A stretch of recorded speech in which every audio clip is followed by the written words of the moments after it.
The Wavy Crockett, Max Biggerville on Max B got released from prison on November 9th of 2025 after serving over 16 years in prison for a robbery gone bad in 2006. He's been all over social media recently as fans and bandwagon jumpers have been parading him and his footage around, including some who were toddlers when he was still out here on these streets. It's all good though. I'm happy for him. We all deserve a second chance, and that man spent almost 2 decades behind bars because of the choices and mistakes he made. A lot of people have been wondering where he stands with his former boss, Jim Jones, aka Capo, since we all know him from being a part of the dipset movement. That's what I'm gonna be breaking down for y'all in this video, and also why he went in the first place. So make sure you hit that like button for me, and also drop your feedback or corrections to anything I get wrong in the comment sections, so we can make sure we all get the facts together. Without any further delay, let's get to it.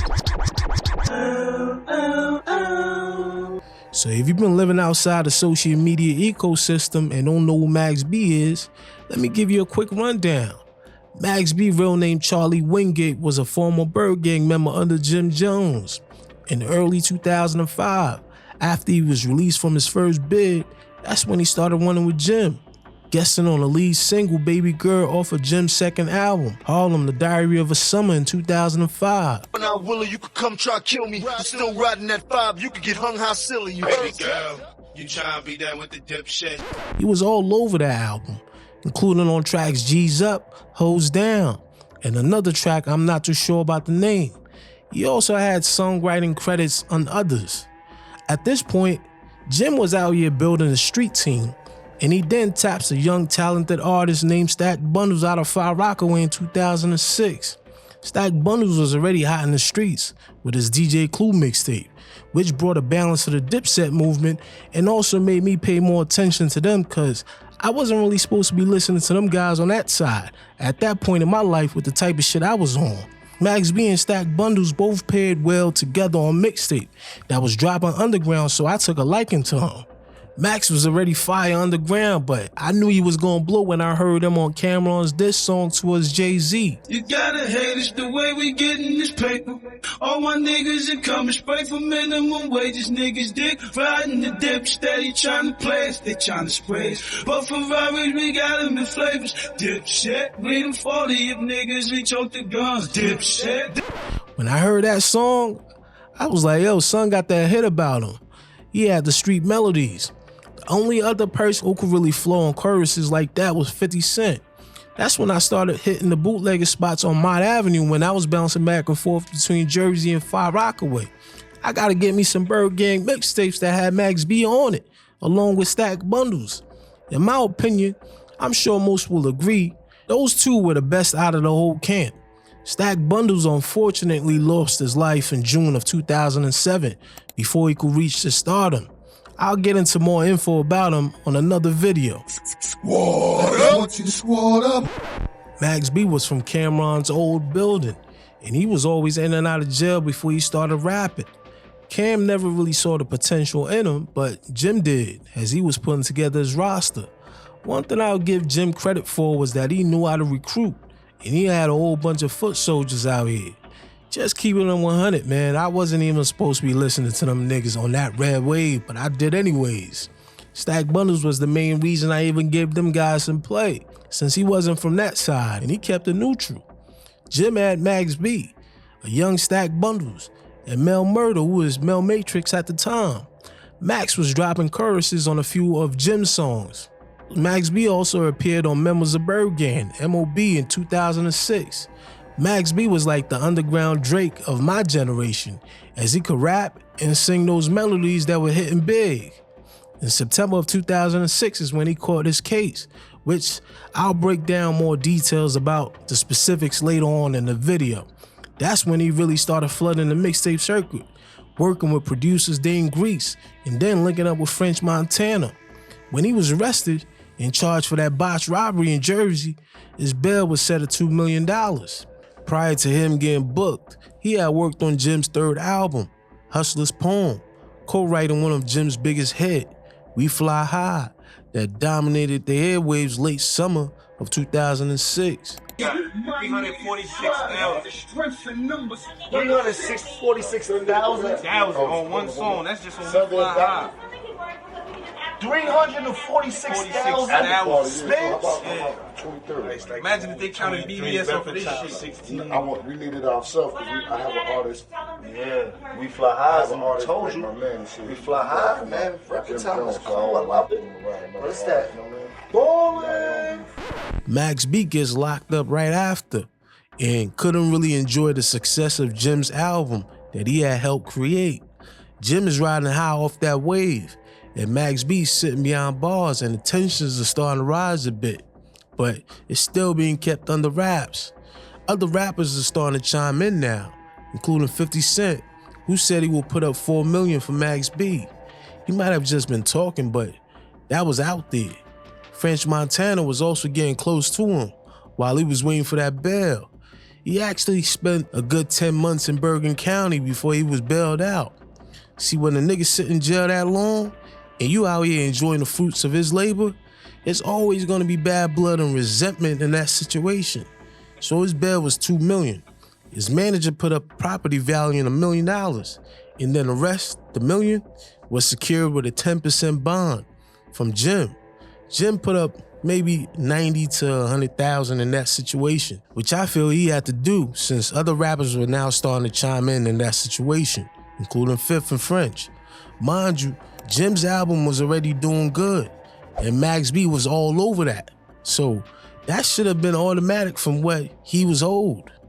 This is where the bad blood between the two stemmed from, as Jim had Max sign over his publishing rights in exchange for that 90 to 100K that he put up. When you're back against the wall like Max B was, you're bound to sign anything.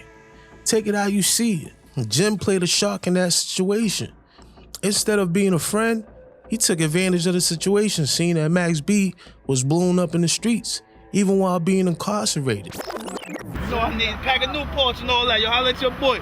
What's yo? Huh? Boy back. Like you left your keys? Oh yeah, I'm back like I left the keys to the car.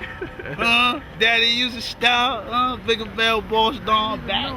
First night out of the can, y'all gotta love it. Free Pooh Sims. I'm home, man. Byrdgang. I know y'all thought y'all wasn't gonna see me no more and all that, but hey, y'all look mad. Y'all supposed to be happy I'm free.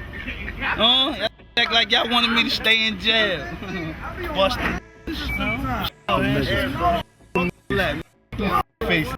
Wait, Hard rock, dipset. wait, I just left the Pelican Bay shoe. You on at 23 and 1 and all that. They had your boy sitting up. I'm back. I'm back. Yeah, that thing on freeze. I'm back.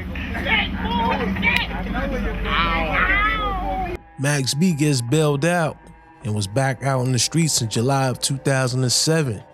And that relationship with Jim was short-lived, as he saw and realized what had just happened. He felt betrayed and played by somebody he thought was a friend and partner. Also, Stack Bundles had just lost his life the month prior, so his go-to flow guy was out the picture. Then we started seeing them clash in public, with Max B disrespecting Jim's long-running girlfriend, Chrissy, claiming she touched it in Miami. Aiming at the Byrdgang, I'm aiming at the Byrdgang ship. I'm sinking the ship. Jim sold 17. Shout out to Jim, he sold 17,000 this week. What a disgusting number, what a flop. Okay, Chrissy, no new teeth with them numbers. During this time frame, Max B couldn't really make any money since he had just signed his publishing over to Jim. The only option he had was the mixtape, so he just started flooding it hard.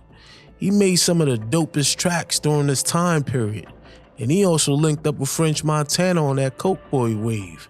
50 on the other hand was still showing some interest, and he invited Max over to This Is 50, but his hands were somewhat tied since Jim had that nigga on paper.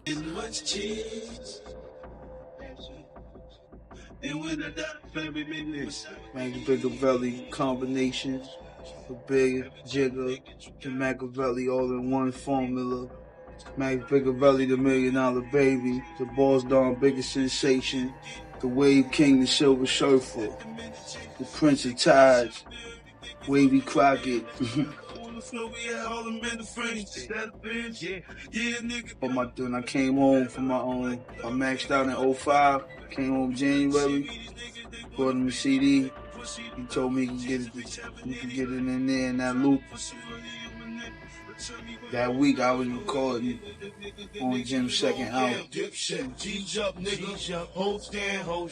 I stand alone. That's it. I stand alone. No one stands with me.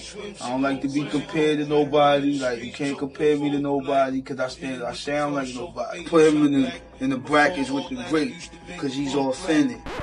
Papoose actually tried to run down on Max B while he was on air, and it almost went left, but Fifth was able to stop the shit before it popped off. Papoose is in the building? Pat is in the building. Come right in, man. What's up, baby? Uncle Murda said, I ain't dead. And Pat said, I shot you. Yeah, I forgot about you. That's crazy, no, right? be easy. We on the radio. It makes we sense. on the radio. That is what it is. Nah, we on the radio. We on the radio. Hold on. That's what it is. Ain't talking members about playing on them. Nah, dog. Listen. Not here. Let's go to a song and we're gonna kick it outside. We all gonna talk. It is what it is. I forgot that was your band, though. Easy, Chad. Easy. Chop. Easy.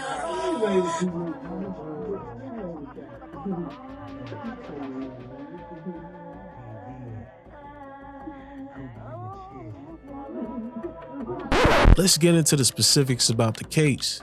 It is closed anyway, and Max B already served his time, so I can get into the details of exactly what happened. Max B had originally been sentenced to 75 years for his part in a botched robbery that occurred at the Holiday Inn in Fort Lee, New Jersey. The allegations were that he conspired with his then girlfriend to rob a man who she had met and known to be flaunting cash around town. His ex-girlfriend, Gina Conway, who actually set the whole play up, was a dancer at a Bronx strip club named Sin City. On September 19th of 2006, she met one of the victims, Adam Plowden, who spotted her standing outside on the streets of the Bronx. He took her to a bar where they had drinks and later took her back to an hotel back in Mahwah, New Jersey, but she didn't give him any play. She left the hotel around 4 a.m. in a taxi back to Sin City strip club in the Bronx, which should have set off alarm bells to do, but boy was thinking with his dick instead of his head. That taxi ride alone would have cost a grip back then, since Mahwah was like an hour and some change ride from the Bronx with traffic. She actually met up with Max B and gave him some bread that night, or morning I should say. 2 days later, on September 21st, this same thirsty nigga called her again, even though she wasted his time. He then takes her shopping in Byrdgang County and was showing off cash in a Louis bag. During the trip, she calls Max B to make him jealous and tells him about this guy taking her shopping and shit. After shopping around, dude takes her to the hotel in Fort Lee and gives her a room key, like the dumbass he was. He just met this broad, and he gave her a fucking room key. Talk about an ultimate sucker. While at the hotel, he opens up his bag a few times to show off the cash to her, while she was doing calculations in her head about how much money was in the bag. She thought it was about 50K. Later that night, the sucker drove back to the city and dropped her off, and she still had a key fob in his hotel location. After dropping her off, this sucker meets with another guy named David Taylor and 2 other women, and they spent the night in a club. They all go back to the same hotel in Fort Lee. He takes one of the girls, and the other guy, David, took the other into another room. For these 2 women though, he stashed all the money and jewels in a secret spot, but not for the grimy Bronx bitch. Meanwhile, old girl Gina Conway, she met with Max B and his guys at a basketball court near 135th Street at about 11 p.m. According to her testimony, she said she had been popping ecstasy and drinking Hennessy, and she told Max about the sucker's money. She recanted during the trial that Max said he was gonna get him.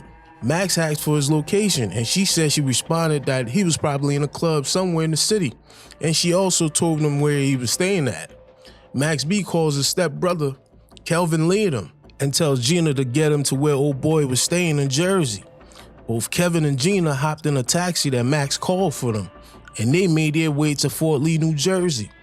On their way there though, They met up with Max B, who was in another vehicle, when they stopped to get gas at a gas station.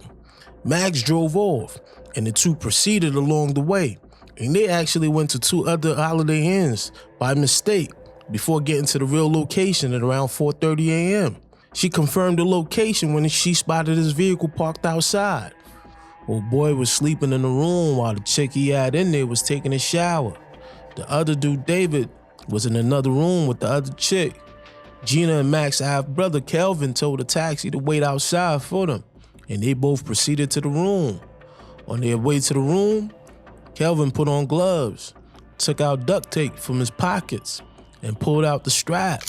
Gina claimed she had not seen any of these items previously, and she became nervous because this was not part of the plan. But she continued. When they arrived at Plowden's room, Kelvin told Gina to use her key card to open the door, but it didn't work. She calls Plowden's cell phone and could hear it ringing, but Plowden did not respond. She then knocked on the door, and the girl who was there answered and told her and Kelvin that Plowden was sleeping, and she tried to close the door. Gina used her foot to prevent the door from closing, and she and Kelvin pushed their way into the room. Kelvin points the gun at the girl's head and asks for money, but she couldn't find it while the sucker was still sleeping. Kelvin took the girl into the bathroom and told Gina to tape her up while he went and woke old boy up. He duct taped his eyes and wrist, then proceeds to ransack the room. Dude told him he had $1,000 in the mattress, and the rest of the money was actually in another room his partner David was staying.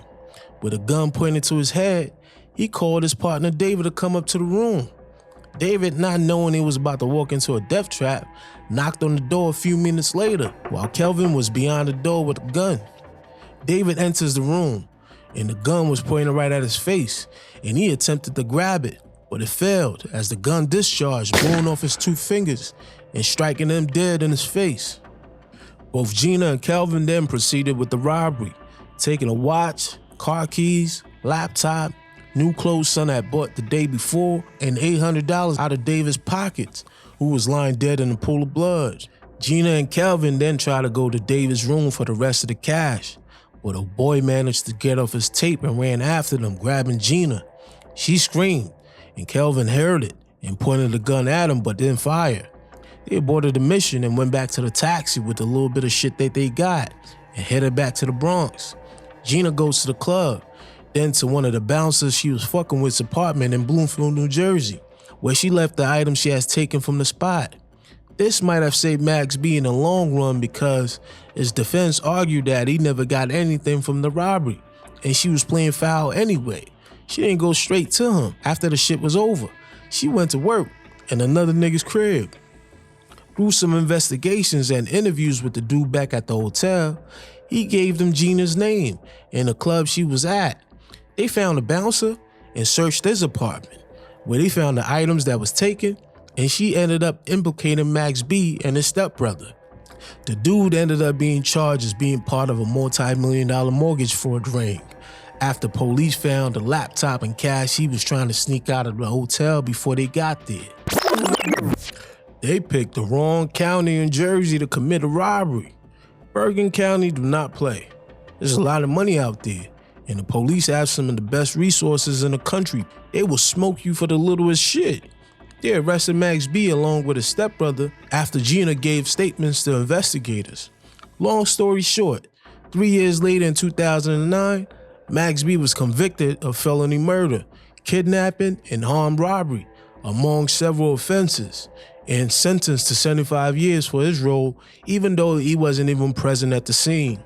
His brother Kelvin got life plus 35, and Gina, who told everything, got 15 years. Max served out most of his time at the notorious Northern State Prison off Route 78 in Newark, New Jersey. In 2016, Max B got a huge break when the court judge reversed his prior 75-year term to 20 instead, after working out a plea to 1 count of aggravated manslaughter.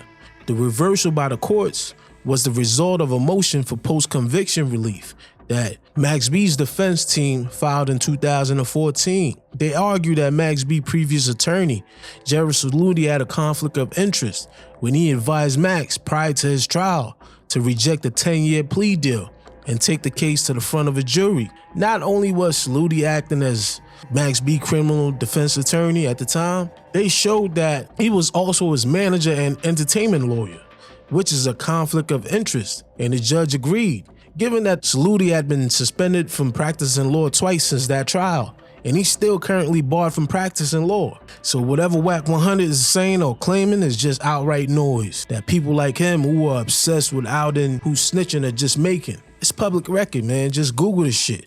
The trial and the information is just out here. Just Google it.